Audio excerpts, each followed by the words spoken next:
Gente, hoje eu queria comentar a notícia sobre a moça que teve crise de burnout que eu li no UOL.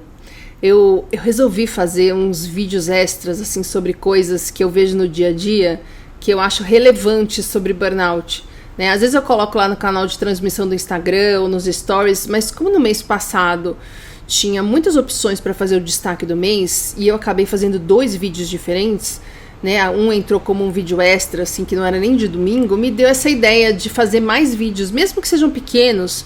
Alguns vão ser pequenininhos, outros vão ser maiores, tosquinho, assim, desses que não tem o editor bacanudo dando um jeito e melhorando. Só comentando mesmo, sabe? Pra falar, assim, o que muitas vezes ninguém vê, o que fica só na minha cabeça. E eu também acho que dá uma movimentada boa no canal, que eu tô tentando fazer crescer, não é de hoje, né? E não vai. Eu sei, gente. Burnoutado é um povo que se divide em 3 grupos, entendeu? Quem não consegue ainda aceitar que burnoutou, quem faz tratamento errado me acha louca, e quem tá machucado demais e passa longe dos assuntos que lembrem burnout, né? Na verdade, 4 grupos, porque o 4º grupo são vocês, que já entenderam que tem burnout, que estão afim de se curar, que estão afim de fazer o tratamento certo e entender essa bodega e não me acham louca. Então, é 1/4 dos burnoutados, meu público-alvo, né? Mas enfim, mesmo assim eu tento. Então me contem nos comentários sempre o que vocês acham de ter vídeos extras comentando e também sugestões de matérias, séries, enfim, que vocês querem que eu comente aqui, tá? Então vamos lá. Eu li sobre a história da Camila, que é uma moça que burnoutou, gente, legal. Teve um colapso daqueles caprichados. E eu acho que ela entendeu bem o que ela precisa fazer, o que ela precisa mudar, entendeu? Então, sobre a pessoa da Camila, eu só tô mandando amor aqui pra ela, tô torcendo pra que ela se recupere, que de alguma maneira ela faça o tratamento correto pra sarar de vez, porque ela tá fazendo terapia, provavelmente tomando antidepressivo, mas ela entendeu que a chave é o autoconhecimento. Então, força Camila. Agora, tirando a Camila, vamos lá. O que eu quero comentar? A abordagem que a gente vê na imprensa sobre burnout, né? E eu quero deixar claro que não é culpa da imprensa. A imprensa... Não é culpa da imprensa. Eles reproduzem as informações que os médicos passam.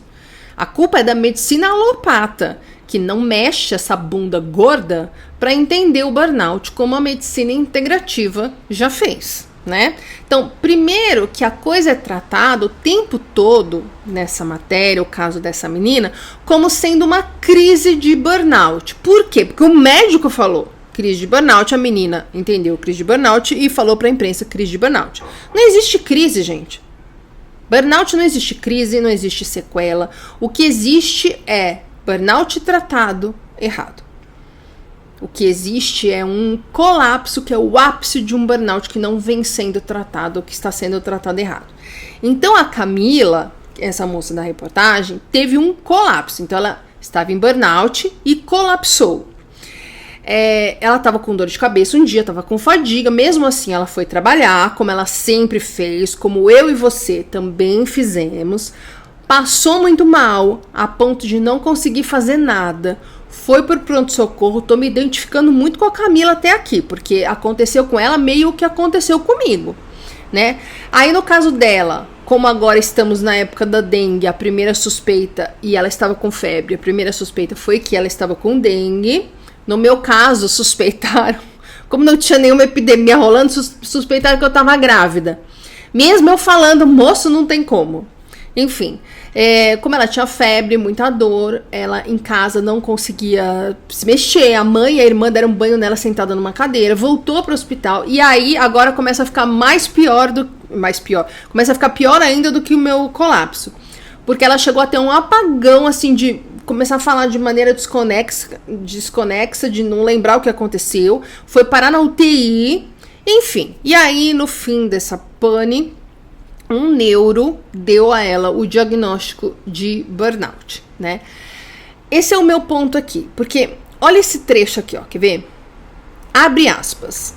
Ainda sem um diagnóstico formado, já que os exames estavam todos dentro da normalidade, a jornalista, a Camila, foi encaminhada para o quarto, onde permaneceu em observação por mais uma semana. A principal suspeita dos médicos, até então, era de uma infecção viral. Fecha aspas. Isso aqui que não me entra na cabeça. Né? Os exames estão normais. Espera que eu já volto aqui, mas antes eu quero falar que eu entendo que os caras têm que examinar tudo, né? Tem que virar a pessoa do avesso para ver o que pode ser, para descartar coisas graves, etc. Ok, então voltando. O que eu não entendo é que eles viram a gente do avesso e não acham nada. Para mim, meus exames estavam todos normais, não tinha nada, fui para casa. Fiquei fazendo todo tipo de exame que vocês puderem imaginar por 7 anos e tava tudo sempre absolutamente normal. Por isso eu ouvia que era frescura, que era preguiça, que era coisa da minha cabeça, que era angústia, que era pânico, que era depressão, que era qualquer coisa. Menos alguma coisa física acontecendo no meu corpo, porque os exames estavam normais. Quando eu cheguei no Dr. Alain, que é quem me atende hoje, o meu intestino estava numa situação tão grave que eu estava perigando ter um AVC, tá? Com os exames super normais. Até exame para ver se tinha parte do meu intestino necrosado ele pediu. Como assim estava tudo normal? Que os mesmos exames de um burnoutado na mão dos médicos alopatas estão normais, os mesmos exames na mão de um integrativo, os caras acham tudo que está dando errado e consertam. E foi o que aconteceu comigo. Eu levei os meus exames super normais pro Dr. Alain, ele achou todos os defeitos e estamos consertando um a um, não à toa. A partir do momento em que ele começou a me tratar, eu comecei a melhorar, né? Não à toa também. O médico alopata diz que não tem cura, que burnout só tem controle e o integrativo te cura, né? Então vamos lá. Olha aqui outro trecho, na parte do texto que eles falam sobre, porque depois que contam a história dela, eles começam a falar o que é burnout, como trata, etc. Abre aspas. Normalmente, o tratamento para crise de burnout pode surtir efeito entre 1 e 3 meses, mas pode perdurar por mais tempo conforme cada caso. Fecha aspas. Primeiro que não tem crise. Essa moça colapsou, ela tá com burnout e teve um colapso. Mas os médicos convencionais entendem que a gente vai lá, toma um antidepressivo, melhora, passou a crise e aí a gente controla para sempre, né? Olha aqui, abre aspas. A síndrome de burnout é uma condição reversível desde que seja tratada adequadamente e que o paciente passe a adotar medidas eficazes de prevenção. Isso significa que é necessário ser sempre autovigilante para não ter recaídas. Fecha aspas. Se tem recaída, é porque não curou, tá só controlando, sem tratar, deixando a pessoa lá com antidepressivo, sem se livrar completamente da fadiga, ficando dopado, com ansiedade, com depressão, com insônia, porque o intestino está cagado, né? Mas, abre aspas, é preciso pedir demissão? É possível que a pessoa retorne ao seu local de trabalho. No entanto, ela também precisa ter um respaldo da empresa para que as condições de trabalho sejam mais adequadas, como, por exemplo, revisão das metas e cobranças. Fecha aspas. Em que cenário isso aqui é uma coisa possível? Nós ainda vivemos uma época em que a empresa vai para a justiça para provar que o burnoutado tem problemas emocionais que não estão vinculados com o ambiente da empresa. Né? Ainda é uma época em que a perícia fica tentando provar que a gente está fazendo drama porque a gente é preguiçoso. Por isso eu estou aqui falando que o tratamento não é esse e que tem que sair da empresa e escapar da perícia em praticamente todo o vídeo. Ainda não dá para contar com a área da saúde e do direito no burnout. Está muito no começo, vai dar tudo certo. Mas não é hoje, não é amanhã.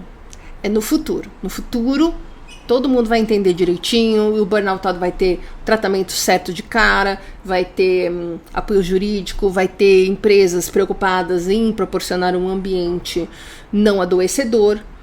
Mas no futuro, não é hoje, não é nem hoje nem amanhã. Então, cuide-se. Cuide de você. Ó, compra aqui meu livro. Eu te conto aqui tudo que você precisa fazer.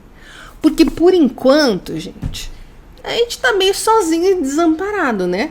Mas também a gente não pode deixar que isso nos impeça de nos curar, né? Então tá, vou deixar aqui no final do vídeo um outro vídeo em que eu conto por que a gente se sente bem tomando antidepressivo no começo da recuperação de um burnout, mas porque isso não adianta nada a médio e longo prazos. Vou deixar também uma aula em que eu explico melhor esse negócio de não ter sequela, de não ter crise, de não ter recaída, tá? Eu falo muito mais sobre isso nessa aula e acho que fica bem claro. Porque, como podemos ver, as pessoas ainda não entenderam nada e por isso que tá tão complicado ainda achar o caminho da cura. Mas assim, de pouquinho em pouquinho, as coisas vão se ajeitando. Eu espero que você tenha gostado dos vídeos extras que eu comecei hoje. Volto a qualquer momento, os vídeos de domingo continuam como sempre, tá? E aí durante a semana eu posto quando me der na telha, quando eu vir alguma coisa interessante, fizer o vídeo e vir aqui, ok? Então, até o próximo.